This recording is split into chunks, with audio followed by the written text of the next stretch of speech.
Imagine you're a choreographer. You've spent 12 years building a reputation as the toughest, most uncompromising voice in the dance industry. You've trained professionals. You've worked on world tour. You've sat in judgment of hundreds of dancers, and most of them you've sent home within 30 seconds. Now imagine some guy walks into your studio. Baggy sweatpants, oversized hoodie, sunglasses, a medical mask pulled up over his face. He's been sitting in the back of the room for 3 hours, waiting, saying nothing. And when it's finally his turn, you're exhausted, you're irritated, and you just want to go home. So you tell him one move, show me your best move, no music, no second chances. This is an audition, not a consultation. And he nods, and then he moonwalks across the entire studio floor. Not a decent attempt, not a pretty good for a nobody version. The moonwalk, perfect, silent, 20 feet of pure, impossible illusion. And that's when your whole world shifts, because you're about to realize that the man you just spoke to like an amateur, the man you were ready to dismiss before he even started, is Michael Jackson. Stay with me because this story doesn't end where you think it does. This isn't just about one shocking reveal in a Burbank dance studio. This is about what happened after, the conversation that followed, the lesson that was taught, and how one encounter with the greatest entertainer who ever lived completely changed how a woman did her job, treated people, and understood what greatness actually looks like from the inside. This is a story about talent, yes, but more than that, it's a story about how we treat people when we think no one important is watching. And trust me, you're going to want to hear every single word of this. Before we get into it, if you're new here, welcome. We tell stories about the human beings behind the music, the moments that don't make the headlines but absolutely should. Hit subscribe right now so you don't miss the next one. And if you've ever had a moment where someone surprised you by being far more than you assumed they were, drop it in the comments. I want to hear those stories. All right, let's go back to March 1992. It's 1992, and Michael Jackson is, without any exaggeration, the most famous human being on the planet. Think about what that means for a second, not just famous in America, not just famous in the entertainment industry, famous everywhere. In Tokyo, in Lagos, in Sao Paulo, in Moscow. Kids who didn't speak a word of English knew his name. Adults who had never owned a record player knew his face. He was a level of celebrity that we genuinely don't see anymore. A one-of-a-kind cultural phenomenon that transcended music, transcended dance, transcended any category you tried to put him in. And yet, in March of 1992, Michael Jackson walked into a small dance studio in Burbank, California, wearing baggy sweatpants and a medical mask, signed his name on an audition sheet as Mike Johnson, sat down in a folding chair in the back of the room, and waited. For 3 hours. He didn't announce himself, he didn't bring an entourage, he didn't make any fuss at all. He just sat there in the back watching, waiting, observing. Now why? Why would Michael Jackson, a man who could have hired literally any choreographer in the world with a single phone call, show up in disguise to an audition for backup dancers? The answer to that question tells you everything about the kind of person Michael Jackson actually was, beneath the fame and the spectacle and the mythology. But to understand that answer, you first need to understand who he came to see. Her name was Rachel Chen. Rachel was 35 years old in 1992, and in the world of professional dance, her name carried serious weight. She'd earned her reputation the hard way, years of grinding through the industry, working on major tour, high-profile music videos, award show productions. She knew movement. She knew music. She understood bodies and timing and the architecture of great performance in a way that very few people did. But Rachel was also known for something else. She was brutal. Not in a theatrical, dramatic way, not the kind of tough that comes with speeches and motivational moments. Rachel was brutal in a quiet, clipped, matter-of-fact way that was somehow even more devastating. She'd watch a dancer for 20, maybe 30 seconds, and then just say, next. No feedback, no explanation. Just that flat, dismissive word that told you everything you needed to know about her opinion of your entire life's work. If she did bother to say something, it was usually worse than silence. She was the choreographer who would look at a young dancer's pirouette, something that dancer had been working on for months, and say, in front of everyone, that it was embarrassing, that they should be ashamed to call themselves a dancer. And here's the thing, Rachel didn't think of herself as cruel. She genuinely believed she was doing these dancers a favor. She believed that the dance world was competitive, unforgiving, and merciless, and that the kindest thing she could do was prepare them for that reality by giving them a preview of it right now, in her studio, before they got chewed up by it elsewhere. She believed that excellence came from pressure, that perfection required criticism, that the way you made someone better was by showing them, in unflinching terms, exactly how far they were from good. This was her philosophy. It had been her philosophy for 12 years, and by most visible measures, it seemed to be working. She'd trained professional dancers. She'd produced technically excellent performances. She had credits on her resume that most choreographers would have given anything for. What she didn't see, what she couldn't see from inside her own approach, was the wreckage she left behind. The dancers who quit after auditioning for her, convinced they had no future. The young performers who spent years rebuilding confidence she'd shattered in 30 seconds. The talent she'd never got to see because she'd dismissed it before it had a chance to show itself. She couldn't see any of that, because from where she stood, the people who couldn't survive her criticism were simply the ones who weren't good enough. And so, on this particular Tuesday evening in March 1992, Rachel was 3 hours into an audition session. She was tired. She was frustrated. She'd seen 40 dancers and kept exactly 3. And now there was one name left on her list. Mike Johnson. Last one, Rachel called out into the studio. Mike Johnson. The man in the back stood up slowly, the kind of slow that comes from sitting in a folding chair for 3 hours. He walked toward the center of the studio, and Rachel looked him over with the practiced eye of someone who has learned to read dancers before they even start moving. What she saw did not impress her. Baggy sweatpants that bunched around the ankles, an enormous hoodie with the hood still pulled up, a beanie underneath the hood, wraparound sunglasses that covered most of his face, a medical mask pulled up over his mouth and nose. Now Rachel had seen eccentric at auditions. Dancers could be strange. They were often expressive, dramatic, unconventional people who made unusual choices. But this was something else. This looked less like an artistic choice and more like someone who genuinely, desperately did not want to be recognized. She didn't have the bandwidth to analyze it. She was tired, her feet hurt, and she had 3 more hours of paperwork waiting for her at home. "You've been sitting there for 3 hours," she said. "You could have auditioned earlier and left." "I didn't mind waiting," the man said. His voice was muffled by the mask, quiet, calm. "Well, I mind," Rachel said. "I'm tired and I want to go home, so let's make this quick. Show me your best move, just one move, impress me." The man stood in the center of the studio floor. "Just one move." "That's all you get," Rachel said. "Make it count. This is an audition, not a consultation. I don't have time to coach you through it." "Can I pick any move?" Rachel exhaled slowly, the way you do when someone is burning through your last sliver of patience. "Whatever you think your best move is, whatever makes you think you're good enough to be in this music video. One move, go." A pause. "Can I have music?" Rachel looked at him, and this was the thing she said to every single dancer who asked for music. She'd been saying it for years. It was practically her motto. "No," she said. "No music. Real dancers don't need music. If you can't execute a move perfectly in silence, you don't really know it. Music is a crutch for amateurs. Show me the move, no music." The man nodded slowly, as if this was a perfectly reasonable answer. He took his position in the center of the floor. He stood still for just a moment, the kind of still that performers know, the stillness right before everything starts. And then he began to moonwalk. Now, you've seen the moonwalk. Everyone has seen the moonwalk. It is one of the most replicated, referenced, and imitated dance moves in the history of human beings deciding to move their bodies in interesting ways. You've seen it at school talent shows, at wedding receptions, in thousands of viral videos.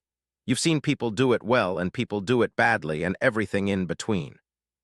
But here's what most people don't fully appreciate about the moonwalk, when it's done the way Michael Jackson did it. The illusion is total. It's not just a cool trick. It's a complete rewrite of what your eyes are telling your brain. Your brain processes the leg movements and says that person is walking forward. The body language, the rhythm, the posture, everything says forward. And then the floor position changes and you realize, no, they're moving backward. And your brain keeps trying to catch up, keeps trying to reconcile what it's seeing, and it never quite can because the illusion is perfect. When Michael Jackson did it, there was no seam. There was no moment where you could see the trick. There was just the impossible, effortless glide, forward and backward at the same time, defying the physics of what feet are supposed to do. That is what Rachel Chen watched cross her studio floor on that Tuesday evening in March. 20 feet of silence, the faint whisper of shoes on polished floor, and the most flawless execution of the moonwalk that any human being was capable of because it was being performed by the human being who had made it famous. Rachel stood up from her chair. She didn't plan to. Her body just did it, the way bodies respond to something that genuinely, unexpectedly astonishes them. She was on her feet before she knew what she was doing. The man finished.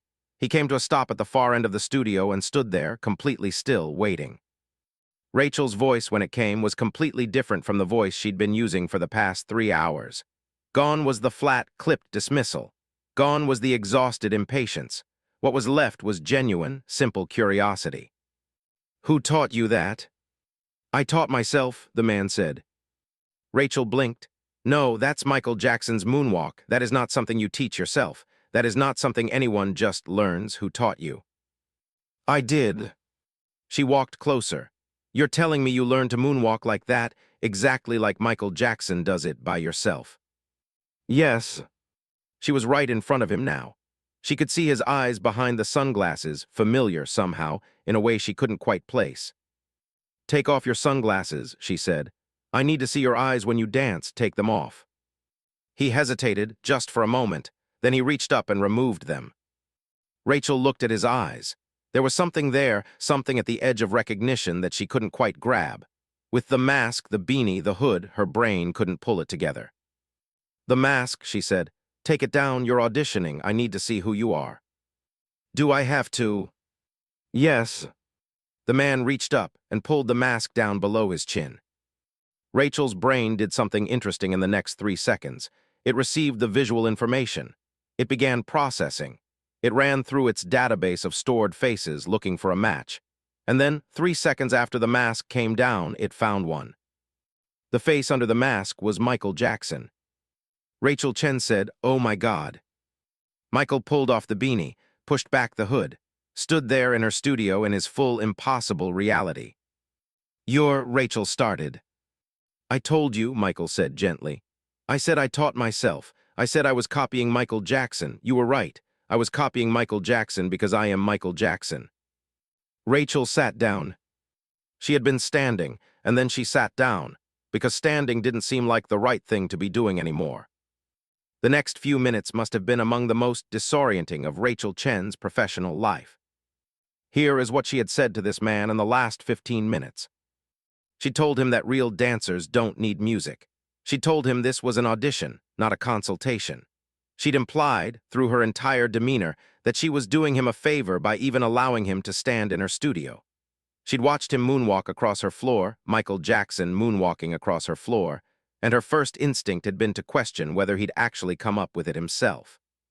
She had spoken to the greatest dancer of the 20th century, the way you speak to someone who has a lot of nerve showing up.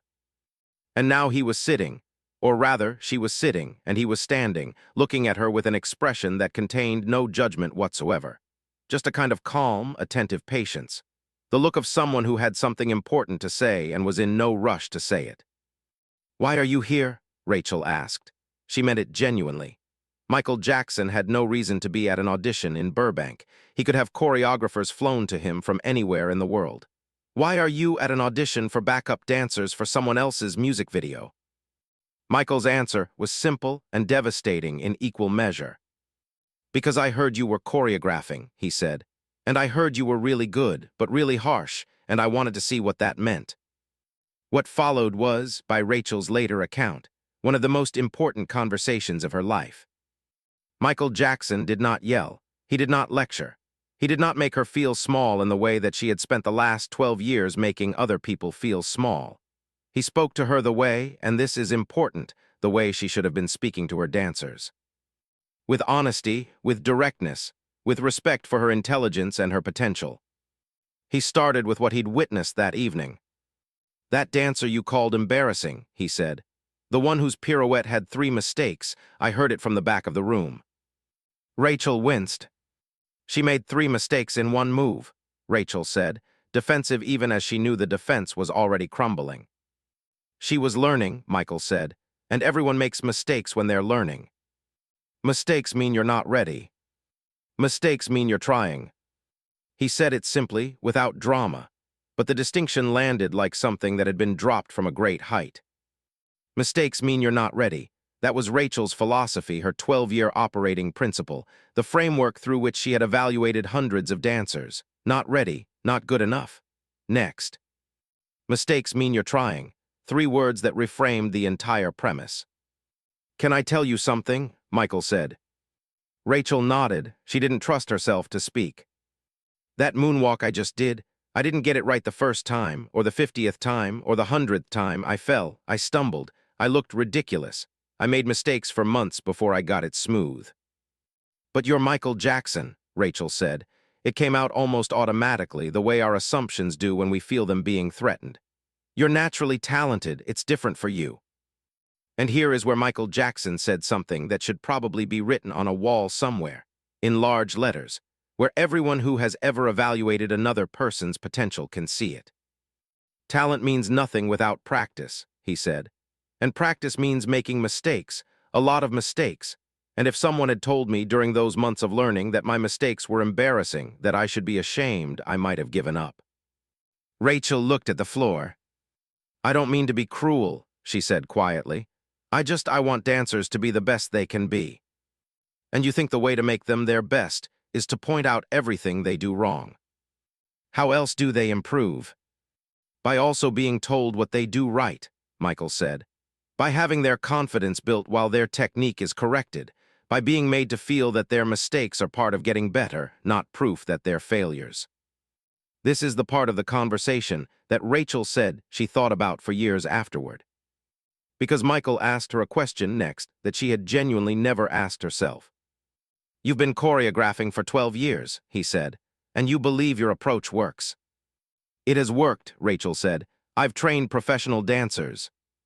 "Have you?" Michael asked, not unkindly, genuinely curious.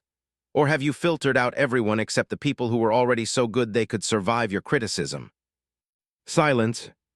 "Think about everyone you've seen in the last 3 hours," Michael continued. "The ones you cut in 30 seconds. How many of them had potential you never got to see? How many might have been great dancers with encouragement instead of dismissal? How many had one thing wrong and 9 things right, and you only ever told them about the one?" Rachel thought about the 40 dancers, the 37 she'd cut, the pirouette with 3 mistakes, the girl whose arm position had been perfect, whose spotting had been right, who had nailed 2 out of every 3 rotations, and who Rachel had called embarrassing. "I only saw the mistakes," Rachel said. It was barely above a whisper. "That's the problem," Michael said. "You only see mistakes. You don't see potential. You don't see progress. You look at 90% of what they're doing right, and you only talk about the 10% that's wrong. And then you wonder why they're scared and tight and not dancing freely." Rachel felt something happening in the back of her eyes, the specific pressure that comes just before tears. "I thought I was helping," she said. "I thought being tough made dancers better. I really believed that." "Being tough and being cruel," Michael said, "are 2 completely different things." He let that sit for a moment, then, "Tough means high standards. Tough means this move needs work, let's fix it. Cruel means this move is embarrassing, you should be ashamed. One of those things makes a dancer better. The other one makes them afraid. And afraid dancers never reach their potential, because they stop taking risks. They stop trying new things. They play it safe because they know that any mistake is going to be punished, not corrected." Rachel wiped her eyes, tried to collect herself. She stopped, started again. "I've been cruel."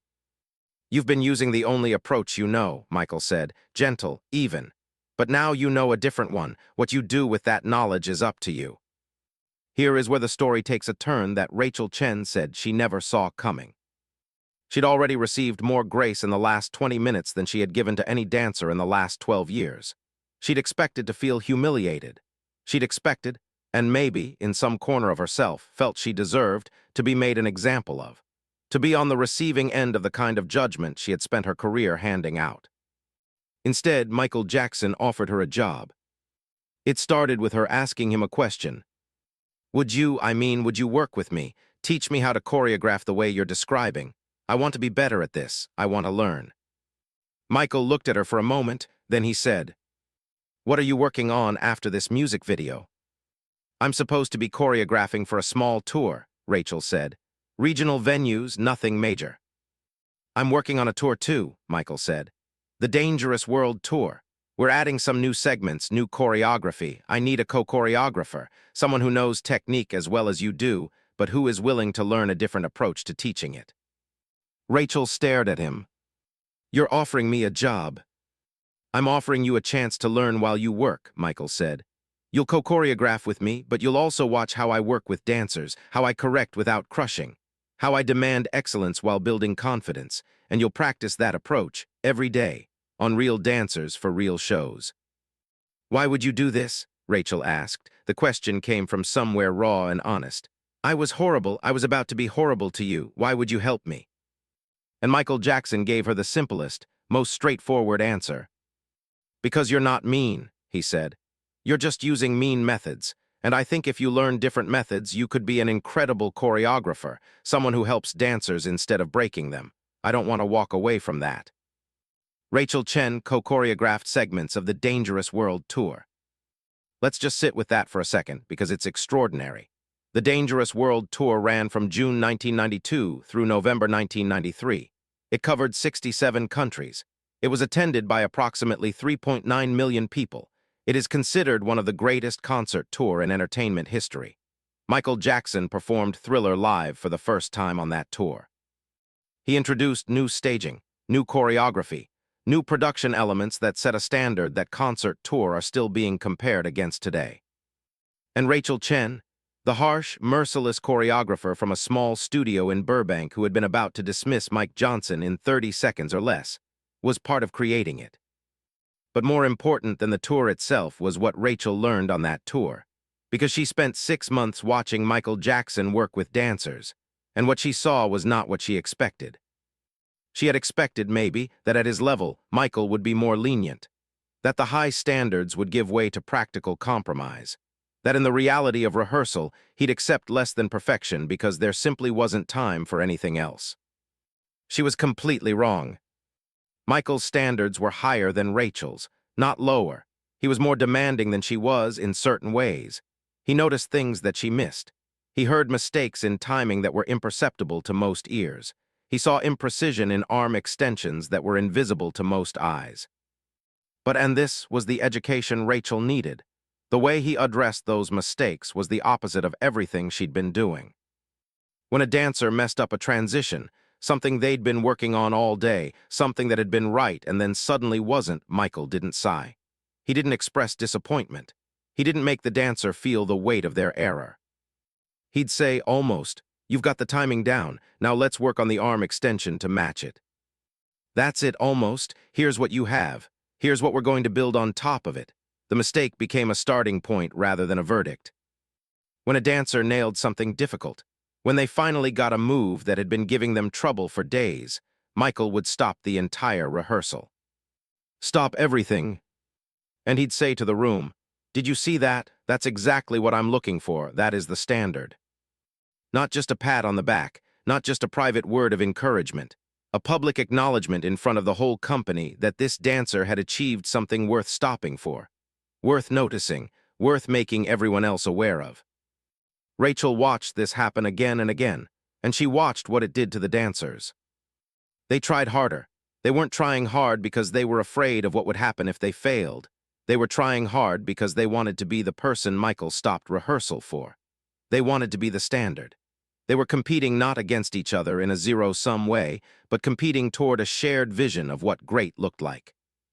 The difference in the room was physical. You could feel it. In Rachel's rehearsals, dancers were tight. They were careful. They played it safe because safe meant fewer mistakes, and fewer mistakes meant fewer attacks. They danced smaller than they were capable of dancing because smallness felt survivable. In Michael's rehearsals, dancers were open. They took risks. They pushed into the hard parts of moves instead of retreating from them. They failed bigger, yes, but they also succeeded bigger, because they weren't spending half their energy managing their fear. Rachel started changing. Not overnight, not in one dramatic moment of enlightenment, but slowly, systematically, practically. The way real change happens when it actually sticks. She started looking for what dancers were doing right before she identified what they were doing wrong. It felt unnatural at first, like writing with her non-dominant hand. Her eye was trained for mistakes. It had been trained for mistakes for 12 years. Retraining it took deliberate, sustained effort. She developed a practice. Before she offered a correction, she had to say one specific, genuine thing the dancer was doing well. Not a vague compliment, not good job, or keep it up, but something technical and precise. Your footwork is perfect on that sequence. Your spotting on the triple is exactly right. The way you're holding your center through that turn is exactly what I'm looking for. Then, now let's get your upper body to match that precision. She said, let's. She stopped saying you need to and started saying let's. Because you need to places the problem in one place, in one person, and stands apart from it. Let's puts choreographer and dancer in the same endeavor, working toward the same thing together. She changed how she ran cuts. Instead of dismissing dancers in 30 seconds with no explanation, she started giving brief, specific feedback even to the people she wasn't hearing. You've got strong technical foundations, work on your performance quality and come back. Your stage presence is excellent, the footwork in that second section needs another 6 months. Come back. Something, not cruelty dressed as honesty. Actual, useful information that the dancer could take with them. It was harder than being harsh. Genuinely harder. Being dismissive is easy. You don't have to think about the person, don't have to look at them as an individual with specific strengths and specific weaknesses and a specific path forward. You just say next and move on. Being genuinely constructive required her to actually see each dancer, to pay attention to them as individuals, to hold the complexity of what they were doing right alongside what they needed to fix. It was more work, it was better work. Within 2 years of the Dangerous World Tour, Rachel Chen had a completely different reputation. She was still known as someone with high standards. She still cut people who weren't right for a project. She still demanded precision, professionalism, and performance quality at the highest level. None of that changed. But she was no longer the choreographer you dreaded auditioning for. She became, instead, the choreographer you wanted to audition for. Dancers sought her out because word had spread through the community, Rachel Chen will make you better. She will tell you the truth about what needs work, but she will also see you. She will see what you bring that's good. She will give you something to build on, not just something to be ashamed of. Her auditions filled up faster. She had a waiting list. Dancers who had been cut from one project would come back and try again for the next one because they felt like the feedback they'd received was something they could actually use. And this is the part that still gives people pause when they hear it: her dancers improved faster, not slower. The conventional wisdom says that if you remove the harsh pressure, you remove the incentive to improve. But Rachel found the opposite. Dancers who weren't afraid took more risks. Dancers who received specific, constructive feedback knew exactly what to work on. Dancers who felt seen by their choreographer invested more deeply in the work. She started getting booked for bigger and bigger projects. Not despite her changed approach, because of it. Because she was producing better results. Because the shows she choreographed had a different quality of presence, a different quality of freedom and expressiveness that came directly from the different environment she'd created in rehearsal.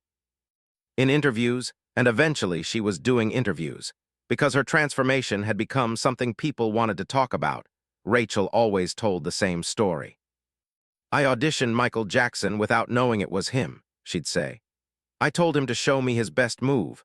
I told him real dancers don't need music. I treated him like he was nobody, and he did the moonwalk in complete silence in my studio, and I still didn't know who I was talking to until he took off his mask. She'd pause here, always paused here.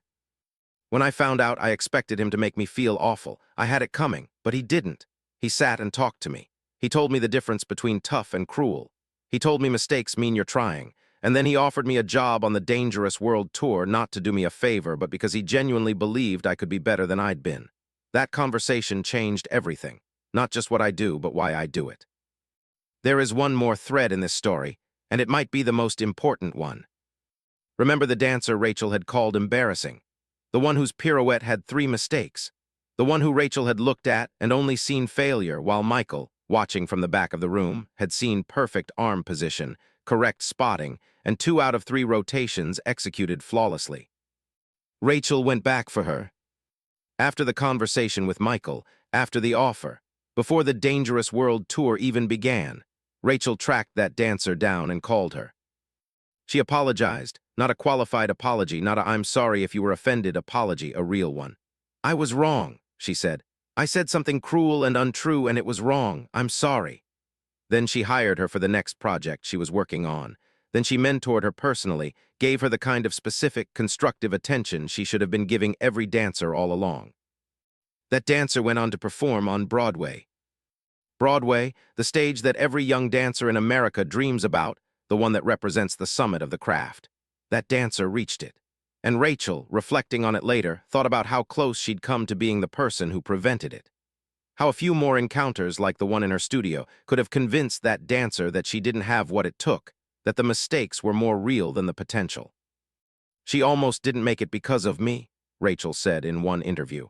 "Not because of her talent, because of me. And that's the thing I carry with me into every audition now. I'm not just evaluating dancers. I am shaping what they believe about themselves, and that is a responsibility I was not taking seriously enough." 20 years after that Tuesday evening in Burbank, Rachel Chen opened her own dance studio. Not a choreography business, not a production company, a studio, a place for dancers, young dancers, starting out dancers, dancers who hadn't found their footing yet, to learn, to grow, and to be seen. Above the door, she had a quote painted in large, clean letters. It said, "Mistakes are proof you're trying. Excellence is proof you kept trying." She had it painted there because it was the truest thing she knew about dance, and honestly, about everything else. She'd learned it from watching a man in a medical mask moonwalk across her studio floor in complete silence. She'd learned it from a conversation that should have been awkward and humiliating, and instead turned out to be the most generous gift a stranger had ever given her. The studio became known as a place where dancers were developed, not filtered. Where you came to get better, not to be judged on how good you already were. Where the standard was high but the path to it was built together, teacher and student, with honesty and encouragement in equal measure. Dancers who trained at Rachel's studio went on to work in film, in television, on Broadway, on international tour. Some of them became choreographers themselves, and Rachel would always tell them, when they were ready to start teaching, what Michael had told her. Being tough and being cruel are two different things. Never confuse them. We tell this story as a Michael Jackson story, and it is.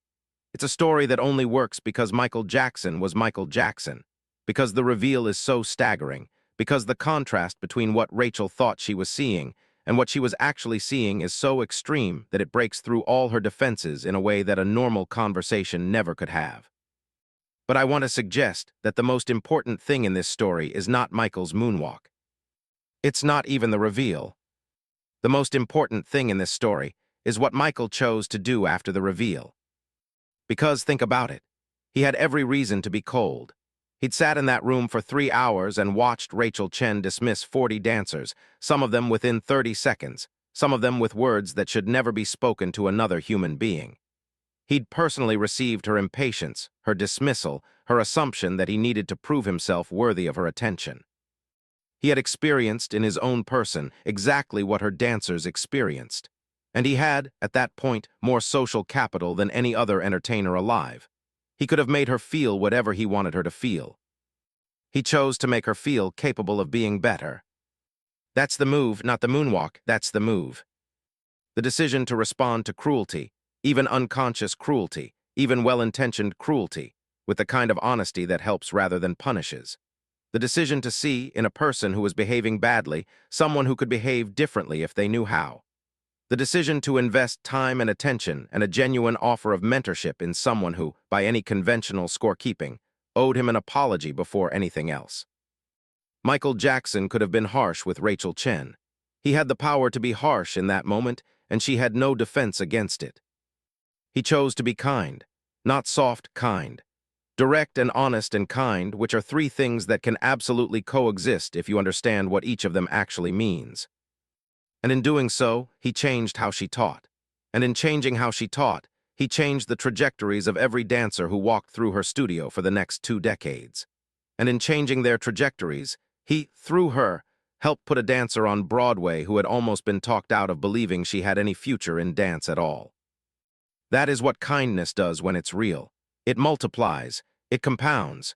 It travels through people and into the world and creates things that the original actor never even gets to see. So here is what I want you to take away from this story. Not as a Michael Jackson fan, not just as someone who loves dance or music or stories about famous people, but as a person. You are, in some capacity, in someone else's audition. Every single day, every time you give feedback, every time you correct a mistake at work, at home, in any environment where you have knowledge or experience that someone else doesn't yet have. Every time you evaluate a person's effort. Every time you decide whether the first thing you say addresses what they got wrong or what they got right. You are shaping what people believe about themselves. And that is, as Rachel came to understand, a responsibility. The question is not whether you have high standards. High standards are good. High standards are necessary. The question is how you communicate those standards, whether you communicate them in a way that pulls people toward excellence or pushes them away from attempting it. Tough says this needs work, here's how we fix it. Cruel says this is wrong, you should be embarrassed. One of those things builds dancers. The other one builds silence. The other one fills a room with people who are too afraid of your judgment to show you what they're actually capable of. Michael Jackson understood this. He understood it because he'd lived it, months of falling and stumbling and looking stupid while he learned the moonwalk. He knew that the distance between a beginner and an expert is made entirely of mistakes. And he knew that the way those mistakes are received determines whether the person keeps going or gives up. There is a dancer you know, maybe literally a dancer, maybe a student, maybe an employee, maybe a child, who is in the middle of their messy, stumbling, mistake-filled journey toward something great. And right now, the way you talk to them about those mistakes is determining whether they keep going. Be Rachel after the conversation, not before it. See the 90%. Address the 10%. And do it in a way that makes the person in front of you feel like the 10% is fixable, because it is, and like you are on their side in fixing it because you should be. Mistakes are proof you're trying. Excellence is proof you kept trying. That's the story of the evening in March 1992, when Rachel Chen told a man in a medical mask to show her his best move, and he moonwalked across her studio floor in complete silence. And she found out she'd been speaking to the greatest dancer who ever lived, and instead of humiliating her, he gave her the best lesson of her career. What Michael did that night, the choice he made after the mask came off, is, to me, as impressive as any performance he ever gave on stage. Because performing for a crowd of thousands who already love you is one thing. Choosing to be generous to someone who has just been dismissive and unkind, choosing to teach rather than punish, that takes something deeper than talent. That takes character. And character, as it turns out, is what separates the people who are great at what they do from the people who make everyone around them better at what they do. Michael Jackson was both. If this story moved you, if it made you think about someone in your life who is in the middle of their messy, mistake-filled learning curve and maybe needs to hear something different from you, please share this video with them. Just send it. You don't even have to explain why. Sometimes the most important thing we can do is put the right story in front of the right person at the right time. Hit subscribe if you're new here. We tell stories like this every week. Stories about the human beings behind the music, the moments behind the legends, the lessons that got lost in the spectacle. Hit the notification bell so you don't miss the next one. And in the comments, I genuinely want to know this. Has someone ever been harder on you than they needed to be? Or has someone given you feedback that was tough and kind at the same time, the way Michael gave it to Rachel? What did it do for you? Which one made you better? Tell me in the comments. I read them, every single one. And I'll see you in the next story.